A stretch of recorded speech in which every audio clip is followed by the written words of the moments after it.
Welcome back, Kansas City Underground, and all of you listeners outside of the city as well. There's Cory. What's up, y'all? Hey again. We did that twice, just in case the joke didn't take the first time. Didn't know if it started yet. Yeah. Man, what's up, dude? Wait, you can mute while recording, but you can't. I'm not trying to switch mics. Anyway. This is a really good start. I don't know. Should we start over? No, let's just stay here. This is going to be a short episode anyway. Okay. And we promise that often and rarely follow through on that promise. We over-promise and under-deliver on this is a short episode. It's kind of our thing. But this is that one time of the year. Like when you listen to NPR or 90.9 The Bridge? No, neither of those? I mean, yeah, I'm not 74 years old, but yeah, that's cool. They're both public radio. I'm kidding. And once a year, some of the Christian radio stations do this once a year too. Oh, yeah. Like, stop doing the fundraising thing. Get us back to the music. Well, guess what? Kind of. Yeah. We are, once a year, we're going to do this where we hit pause on the podcast and we go, hey, here's where we are. Mm-hmm. We're a network of disciple makers and microchurches in Kansas City. And when we say network, we mean currently there's 388 disciple-making leaders. Mm-hmm. Currently there are 97 microchurches. Mm-hmm. And currently there are 10 hub teams that are equipping all of those ordinary people across this decentralized network in our city, seeking to bring the beauty, justice, and good news to our city. We want a reality where there's a disciple maker on every street and a microchurch in every network of relationships, so that we would see the gospel flourish in all of those relationships, see the kingdom come on earth as it is in heaven. The podcast is one of the ways that we have to communicate what we're doing, ruminate on ideas, have some fun. And there are quite a bit of you that live outside of the city that listen, and this is our opportunity to go, hey, would you partner with us? Mm-hmm. So just once a year, we're going to ask this. And I'm going to share my screen so you get to do the 30 seconds of talking while I figure this out. Yeah, it's. I just want to look at it's funny we sit on numbers because we say numbers of how many of this, how many of that.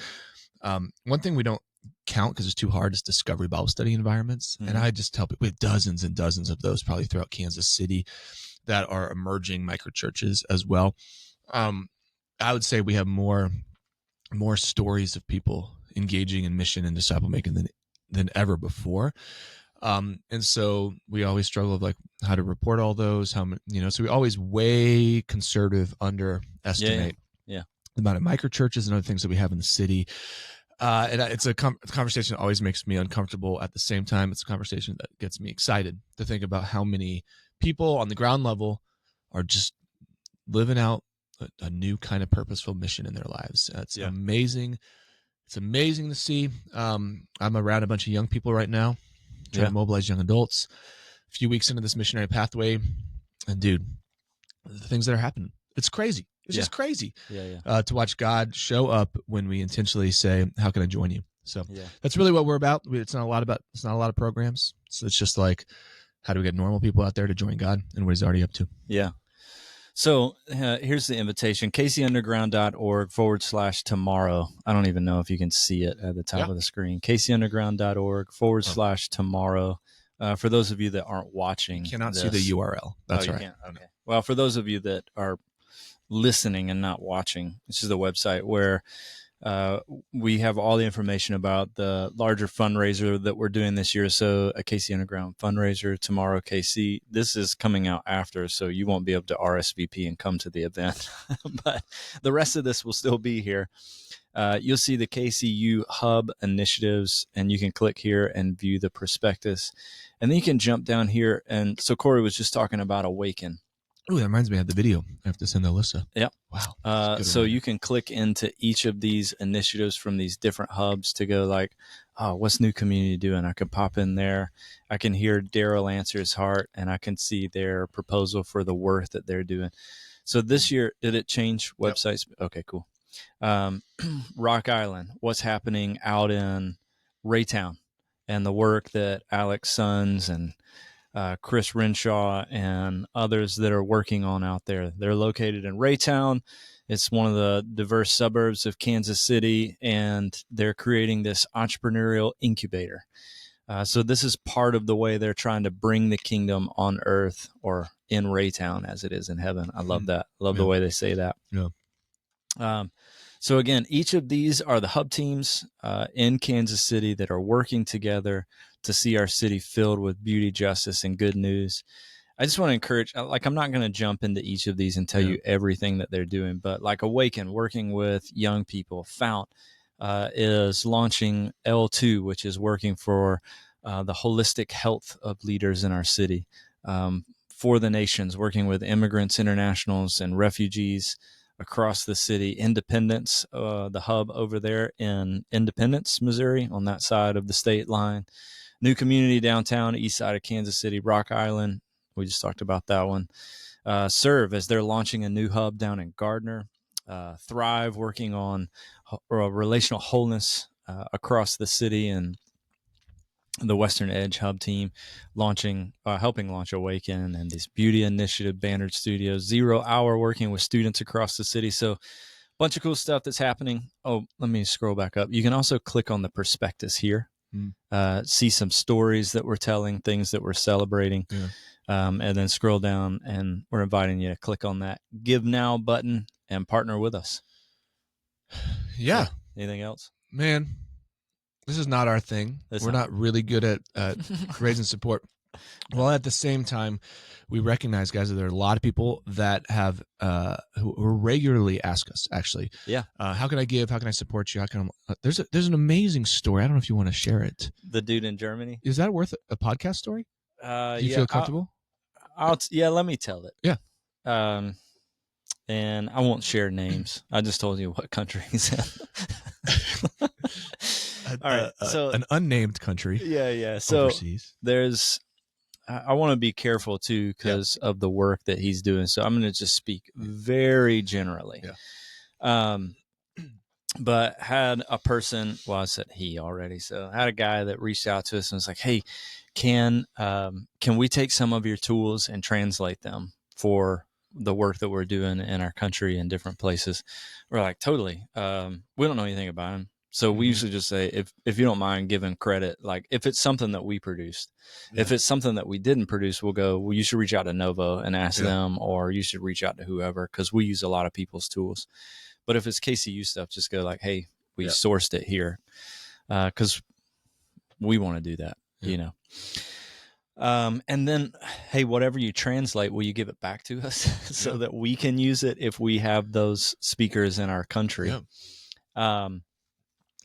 And so a few weeks go by, and we get this response back of like, "Hey, thanks so much for letting us do that." Oh, I think he was communicating with Rob, and Rob was like, "Hey, if you want to like support the work that we're doing here in Kansas City, you can also click this link and help us."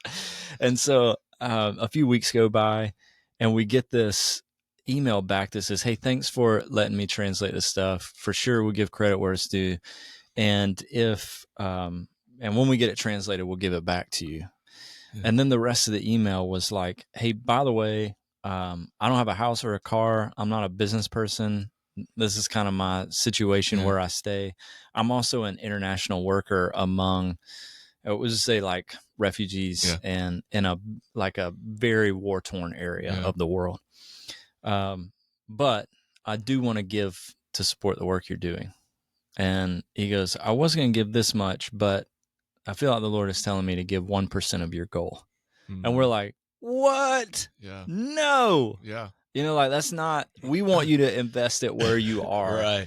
But it was also like a moment where it just helped us like to recall again, it's not a perfect metaphor or analogy, because we're not in trouble like the people in Jerusalem by any means. But like that story where Paul's speaking, I should look this up. I think it's the Thessalonians or something. I can't remember the New Testament passage where he's saying like, you are so generous, even, and you're giving out of your own like lack in a way. And it's such a beautiful picture of like, I don't know, just being moved by someone who is clearly on the front lines of mission in a tough part of the world, going like, hey, we also believe in the work you're doing. And that's part of the work that we want to do as we raise financial resources like this. We do give it back to the margins. We do give it to disciple making movements globally. And it's all part of the kingdom ecosystem that we're trying to cultivate here. But just wanted to extend that invitation. Yeah. I think it's significant as someone who's personally fundraised and other things like, it's such a weird feel to ask for money. At the same time, trying to cultivate in people generosity, in God's people. And when people want to give, to not have this automatic, like, yeah, this is weird because we need it less than the people you're working with or whatever. I don't even know how we responded. I think it was a kind of combination of like both. Like, we love your generosity. Actually, we encourage you to be generous here, and if they really want to give, sweet. But the idea is like, all right, we want to cultivate generosity as a spiritual habit and discipline of all followers of Jesus. It was actually the passage that we in my microchurch covered at our DBS this past week as we were looking at what it means to be a cheerful giver. And we actually looked at the story of Jesus and looking at the woman who had next to nothing, gave a couple cents basically, and Jesus was like, she gave way more than these guys who gave out of their riches. And that's really more the heart of what we're trying to cultivate.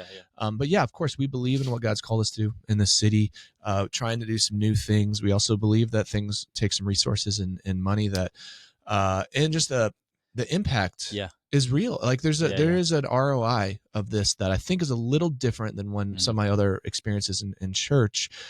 I mean, it's not about numbers. Well, at the same time, we can look through all of our network, and we had 34 new baptisms last quarter. And it's like, that's significant. That's a significant number to celebrate. And it's not like every dollar equals this amount of baptisms, but when you look at movements, and you actually can kind of compare like the money that's going into and then the result of ministry and how much greater an impact it might be than some other ways that we invest financially in the church. I would just invite you all who have that kind of heart of want to see a kingdom ROI. I'm not saying you have to give the underground only, but like looking for opportunities that may have some that kingdom return on investment is a little different. And also, again, encourage you to spend time in that prospectus to see that like it's like launching new initiatives in so many ways. It's not, anyway. Go see like the different like kind of works, like with what Daryl and Stephanie with Eastside University and supporting these young people that are doing asset-based community development in that neighborhood in the east side of Kansas City. Like that's the kind of work that you're funding. That's right. And we're trying to go like all of these hubs have such a unique role within this broader network of trying to see the spiritual soil of Kansas City restored. So just and please also do this. If you go to kcunderground.org/tomorrow and click on that prospectus, use it not as just as a tool to go, hey, I want to give to this, but like pray over those things. Really pray into like the launching of these initiatives and their flourishing to lead to the multiplication of disciples in Kansas City.